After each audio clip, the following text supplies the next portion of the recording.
Hi, welcome to Sherin's kitchen. இன்றைக்கி நம்ம கிச்சனில் ஒரு ஸ்நாக்ஸ் ரெசிபி தான் பண்ண போகிறோம். அதுவும் மிக்சர் பண்ண போகிறோம். மிக்சருக்கு தேவையானது என்ன அப்படின்றது எல்லாமே எடுத்து வச்சுருக்கேன். நான் வந்து 1/2 கிலோ கடலை மாவில் தான் ஓமமும் பூந்தியும் செய்ய போகிறேன். அதெல்லாம் எப்படி பண்ணலாம் அப்படிங்கிறத பார்க்கலாம். மிக்சர் பண்ணுறதுக்கு முன்னாடி எண்ணெய் ஊற்றி காய வச்சுருவோம். எண்ணெயை ஊற்றி அடுப்பில் வச்சுட்டு அடுப்பை சிம்மில் வச்சுக்கிட்டிங்கன்னா அது மெதுவாக காஞ்சிட்ருக்கும். அது மூலியம் நம்ம பிசைஞ்சு எடுக்கிறதுக்கு சரியாக இருக்கும். நல்ல அகலமான ஒரு கடாய் வச்சு எண்ணெய் ஊற்றிக்கோங்க. அப்போ தான் ஓமப்பொடி பொரிக்கிறதுக்கோ இல்லை மற்ற எல்லாம் அந்த பூந்தி பொரிக்கிறதுக்கோ வந்து நமக்கு வந்து ஈஸியாக இருக்கும். எண்ணெய் ஊற்றியாச்சு. எண்ணெய் ஊற்றி ஸ்டவ் ஆன் பண்ணிடலாம். இப்போ எண்ணெயெல்லாம் காஞ்சிட்ருக்கட்டும், நம்ம மாவு பிசைஞ்சிக்கலாம். ஃபஸ்ட்டு வந்து ஓமப்பொடி பண்ணிக்கலாம், அதுக்கப்புறம் ஒவ்வொன்றா செஞ்சுக்கலாம். இப்போ ஃபஸ்ட்டு ஓமப்பொடிக்கு எவ்வளோ மாவு அப்படின்றத பார்க்கலாம். கடலை மாவு 300 கிராம் கடலை மாவு சேர்த்துக்கிறேன். 1/2 கிலோ கடலை மாவில் 300 கிராம் நான் வந்து ஓமப்பொடிக்கு சேர்த்துருக்கேன். அடுத்து இதில் ஒரு 1/2 ஸ்பூன் ஓமத்தை ஊற வச்சுருக்கேன். கொஞ்சம் தண்ணி ஊற்றி ஒரு 10 நிமிஷத்துக்கு முன்னாடியே ஊற வச்சுட்டிங்கன்னா நல்லா ஊறி அந்த மணம் நல்லா வெளியே வர ஆரம்பிக்கும். இப்போ அந்த தண்ணியை தான் இதில் ஊற்றிக்க போகிறோம். இப்போ இதை வடிகட்டிக்கலாம். அப்படியே போட்டோம்னா ஓமப்பொடி வந்து அந்த நம்ம முறுக்கு புளிவை பார்த்திங்களா அதில் சிக்கிக்கும். அதனால தான் எடுத்துற வடித்து. அடுத்து கொஞ்சம் பெருங்காயத்தூள், 1 ஸ்பூன் மிளகாத்தூள். நம்ம மிக்சர்லாம் செஞ்சு முடித்ததுக்கப்புறம் கொஞ்சமாக நம்ம மறுபடியும் மிளகாத்தூள் இதெல்லாம் போட்டு கலந்துக்குவோம். இப்போ ஒரு ஸ்பூன் அளவுக்கு மட்டும் சேர்த்துக்கிட்டால் போதும். தேவையான உப்பு. இப்போ இதை மிக்ஸ் பண்ணிடுவோம். கலந்துட்டு அப்புறமா தண்ணி சேர்த்துக்கலாம். கொஞ்சம் கொஞ்சமாக தண்ணி சேர்த்து கலந்துக்கலாம்.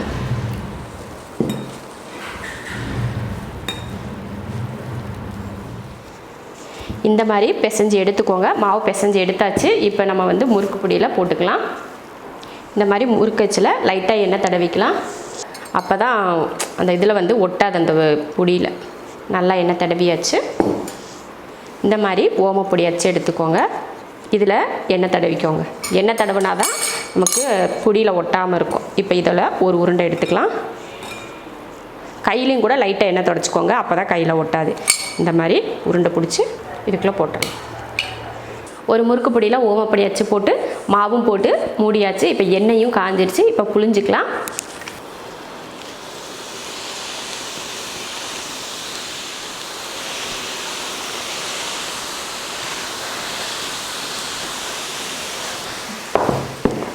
பாருங்கள், புழிஞ்சதுக்கு அப்புறமா அதுவே வெந்து அந்த கொதிக்கிறதெல்லாம் அடங்கு பாருங்கள். அந்த டைமில் இன்னொரு டைம் திருப்பி போட்டு எடுத்துக்கணும். 1 நிமிஷம் கூட அதிகம்தான் வேகிறதுக்கு. பாருங்கள், கலரும் நல்லா மாறி வந்துருச்சு. பாருங்கள், இது கொஞ்சம் கலர் கம்மியாக இருக்குது. இதில் கொஞ்சம் மஞ்சத்தூள் போட்டிருந்தீங்கன்னா சூப்பராக இருக்கும். கலர் நல்லா மஞ்சள் கலராக இருக்கும்.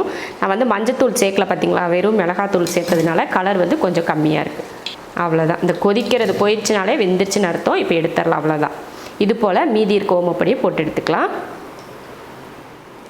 இப்போ ஓமப்பொடி போட்டு எடுத்தாச்சு. நான் வந்து ஓமப்பொடி வந்து பெருசாக தான் போட்டிருக்கேன். நீங்கள் இதில் குட்டி கண் இருக்கும் பார்த்தீங்களா, அதில் கூட நீங்கள் போட்டுக்கலாம். இது பொரிச்சாச்சு. அடுத்து வந்து பூந்தி செஞ்சுக்கலாம். இப்போ இதை தனியாக எடுத்து வச்சிடலாம். 200 கிராம் கடலை மாவு இதில் சேர்த்துக்கிறேன். பூந்தி பண்ணுறதுக்கு 300 கிராம் ஓமப்பொடிக்கும் 200 கிராம் பூந்திக்கும் சேர்த்துருக்கேன். அதில் கொஞ்சம் மஞ்சத்தூள் சேர்த்துக்கலாம். நம்ம பார்த்திங்கன்னா முதல்ல அந்த ஓமப்பொடி வந்து கலர் அவ்வளோவா நல்லா இல்லை. அதனால் இப்போ கொஞ்சம் மஞ்சத்தூள் சேர்த்துருக்கேன். 1 ஸ்பூன் மிளகாத்தூள். இதுக்கு வந்து நம்ம ஓமம்லாம் ஊற வச்சு போட தேவையில்லை. கொஞ்சம் பெருங்காயத்தூள், கொஞ்சம் சோடாப்பு சேர்த்துக்கிறேன். இப்போ இதை மிக்ஸ் பண்ணிடலாம். தேவையான உப்பு சேர்த்து கலந்துடலாம். இதுலேயும் கொஞ்சம் கொஞ்சமாக தண்ணி ஊற்றி நம்ம தோசை மாவு இருக்குது பார்த்திங்களா, அந்த மாதிரி கலந்து எடுத்துக்கலாம்.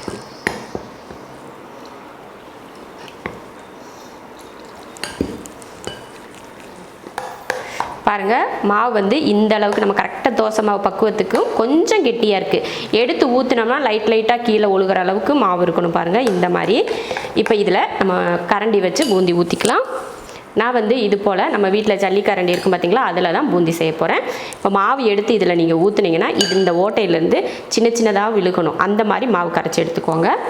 இப்போ இதில் எண்ணெய் தடவிக்கலாம். கொஞ்சம் இந்த மாதிரி நம்ம குழம்பு ஊற்றுற குழிக்கரண்டி எடுத்துக்கோங்க. கரண்டியில் ஒரு கரண்டி மாவு எடுத்து எண்ணெயில் இப்போ ஊற்றிக்கலாம். பார்த்து பொறுமையாக விடுங்க.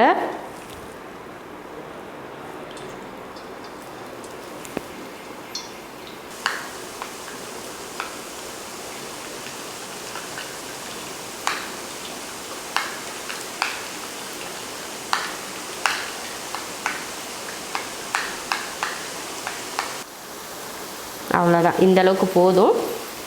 அடுப்பை சிம்மில் வச்சுட்டு தான் நான் வந்து மாவு ஊற்றினேன்.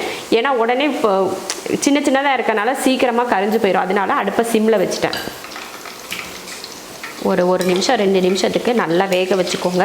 மொறுமொறுப்பாக வரணும், அந்த மாதிரி வேக வச்சு எடுத்துக்கணும். இப்போ நல்லா கலர் மாறி வருது, எடுத்துருவோம்.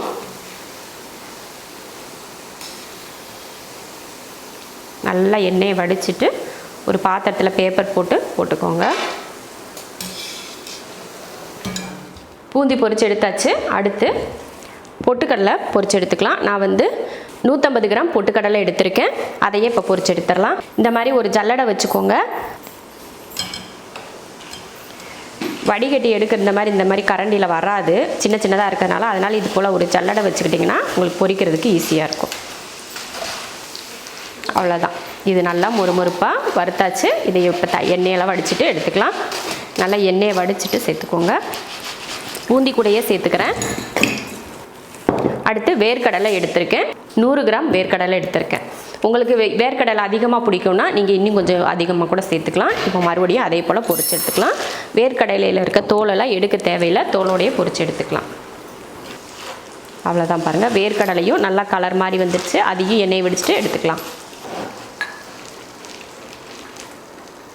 அடுத்து அவல் வறுத்துக்கலாம். 50 கிராம் அவல் எடுத்திருக்கேன். நான் வந்து லேஸ் அவல் தான் எடுத்திருக்கேன். உங்களுக்கு கெட்டி அவல் எடுக்கிறதுனாலும் எடுத்துக்கலாம். இப்போ இதையும் பொரிச்சிடலாம். அவலை வந்து கழுவிட்டு பொரிக்க தேவையில்லை. பாருங்கள், சூப்பராக பொரிச்சிருச்சு பாருங்கள். நல்லா பொரி மாதிரி வந்திருக்கு பொரிச்சதுமே. அவ்வளோதான், எடுத்துருவோம். 1 நிமிஷம் கூட அதிகம் தான் இந்த மாதிரி கடலையெல்லாம் பொரிச்சு எடுக்கிறதுக்கு, அவல் பொரிக்கிறதுக்கு. நம்ம பூந்தியும் அந்த ஓமப்பொடியும் செய்கிறோம் பார்த்தீங்களா, அதுதான் அதிக டைம் எடுக்கும். நல்லா எண்ணெய் வடிச்சுக்கோங்க. அடுத்து போட்டாச்சு. அவ்வளோதான். அடுத்து கருவேப்பிலை பொரிச்சுக்கலாம். நான் வந்து நம்ம கையில் ஒரு கைப்பிடி அளவுக்கு கருவேப்பிலை எடுத்திருக்கேன்.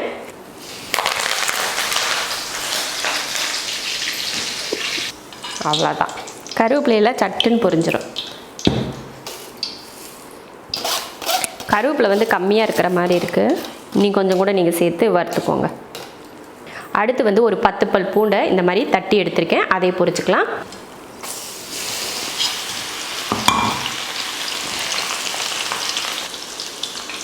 நல்லா பூண்டு வந்து மொறுமொறுப்பாக வர வரைக்கும் வறுத்துக்கோங்க.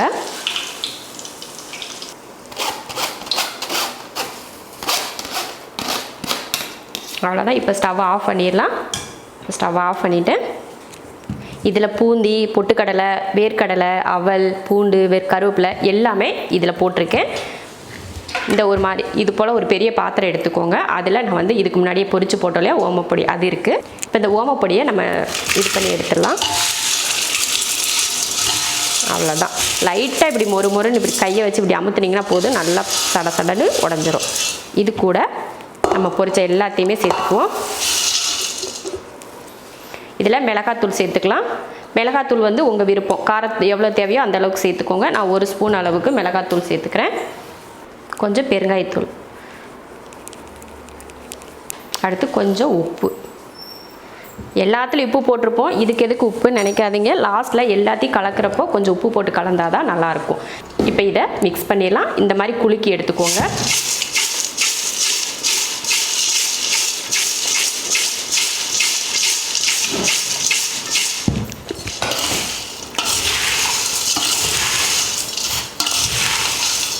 பாருங்கள், சூப்பராக கலந்தாச்சு. அவ்வளோதான், சூப்பரான ஒரு மிக்சர் ரெடி ஆயிடுச்சு பாருங்கள். நான் முதல்ல சொன்ன மாதிரி இந்த மாதிரி பெருசாக வேண்டாம் அப்படின்னு நினச்சிங்கன்னா நீங்கள் குட்டி கன்று இருக்கும் பார்த்தீங்களா, அந்த குட்டி கண்ணில் நீங்கள் இந்த மாதிரி ஓமப்பொடி போட்டு எடுத்துக்கலாம். இப்போ அருமையான மிக்சர் ரெடி ஆயிடுச்சு பாருங்கள். சூப்பரான மிக்சர் பார்த்தீங்கன்னா அவ்வளோ அருமையாக ரெடி ஆயிடுச்சு. கடையில் வாங்கினா கூட இந்த அளவுக்கு கலர்ஃபுல்லாக இருக்காது. நம்ம வீட்டில் செய்கிறது அவ்வளோ கலர்ஃபுல்லாக இருக்குது. டேஸ்ட்டும் அருமையாக இருக்கும். நல்ல நம்ம சுத்தமான எண்ணெயிலையும் செய்வோம் நம்ம வீட்டில் பண்ணோம்னா. கடைகள்லாம் போய் நம்ம மிக்சர் வாங்குறது, முறுக்கு வாங்குறது இதெல்லாம் விட நம்மளே செஞ்சுக்கிட்டோம்னா ரொம்ப சூப்பராக இருக்கும். அக்கம் பக்கத்தில் நம்ம கொடுக்குறப்ப கூட ரொம்ப சந்தோஷமாக கொடுப்போம். இது நான் தான் பண்ணேன் அப்படின்னு சொல்லிட்டு ரொம்ப சூப்பராக கொடுப்போம் இல்லையா. அதனால் நம்ம வீட்டில் செஞ்சுக்கிறது ரொம்ப நல்லது. ரொம்ப அருமையான மிக்சர் பார்த்தீங்கன்னா இது 1/2 கிலோ மாவில் நான் பண்ணேன். இப்போ அது கிட்டத்தட்ட 1 கிலோ மிக்சர் அளவுக்கு வந்திருக்கு. ஏன்னா அதில் கடலைப்பருப்பு, பொட்டுக்கடலை, அவல் இதெல்லாம் சேர்த்துருக்கோம் இல்லையா, கிட்டத்தட்ட 1 கிலோ அளவுக்கு மிக்சர் நமக்கு ரெடியாக இருக்குது. இது போல் மிக்சர் நீங்களும் விசேஷ நாட்களுக்காக மட்டும் இல்லை, வீட்டில் நீங்கள் செஞ்சு எடுத்து வச்சிட்டிங்கன்னா 1 வாரம் 2 வாரத்துக்கு நம்ம வீட்டில் ஸ்நாக்ஸ் பிரச்சனையே இருக்காது. இது செஞ்சு முடிக்கிறதுக்கு கிட்டத்தட்ட எனக்கு நான் வீடியோலாம் பண்ணி எடுக்கிறதுனால 1 மணி நேரம் ஆச்சு. ஏன்னா பார்த்து எடுக்கணும் இல்லையா, அதனால நம்ம வீட்டில் சாதாரணமாக நம்ம செய்யணும் அப்படின்னு நினச்சிங்கன்னா ஒரு 1/2 மணி நேரம் கூட அதிகம் தான். அவ்வளோ ஈஸியான வேலை. மிக்சர் அந்த பூந்தியும் அந்த மிக்சருக்கு அந்த ஓமப்பொடி பண்ணுவோம் பார்த்தீங்களா, அது மட்டும்தான் அதிக டைம் எடுக்கும் நமக்கு. ஏன்னா அதை பிசைஞ்சு புளிஞ்சு எடுக்கணும் இல்லையா, அதுதான் ரொம்ப ஓரளவுக்கு வேலை இருக்கும். மற்றபடி எல்லாத்தையும் பொரிச்சு எடுக்கிறது ரொம்ப ஈஸி. இது போல் நீங்களும் மிக்சர் செஞ்சு பார்த்துட்டு எப்படி இருக்குன்னு சொல்லிட்டு கமெண்ட்டில் சொல்லுங்கள். பிடிச்சிருந்தா லைக் பண்ணிவிட்டு ஷேர் பண்ணிவிட்டு நம்ம ஷெரின்ஸ் கிச்சன் சேனலை சப்ஸ்கிரைப் பண்ணி பக்கத்தில் இருக்க பெல் ஐக்கானை கிளிக் பண்ணி வச்சுக்கோங்க.